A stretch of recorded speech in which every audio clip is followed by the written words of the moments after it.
Hi everyone! Good morning! At ngayong araw ay gagawa tayo ng homemade ice cream. Mga dalawa lang or tatlong ingredients ang gagawin. Itong Angel na condensada, dapat chilled siya overnight. Tapos Angel creamer at yung soft serve ice cream. Gagawa tayo para sa new product natin na pang coke float, itong chocolate float, dash milk float. At gagamit tayo ng hand mixer.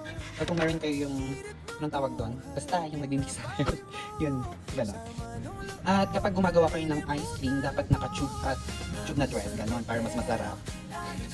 Yan. Ganito.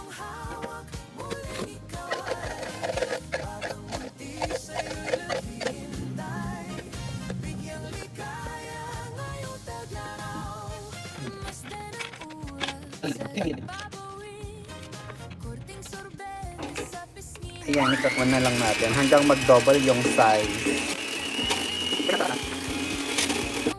Kaya, nag-double na yung size ng ating cream at ngayon nilalagay natin yung soft serve. Ayan, maglalagay tayo ng 3 cups of soft serve. Ito yung 1 cup. Okay. Like ano before? Maglalagay ng 600 ng water. Ganit naman. At ito naman. Ayan, tapos na siya. Dami ko. At ito, lalagay ko dito sa may lagayan.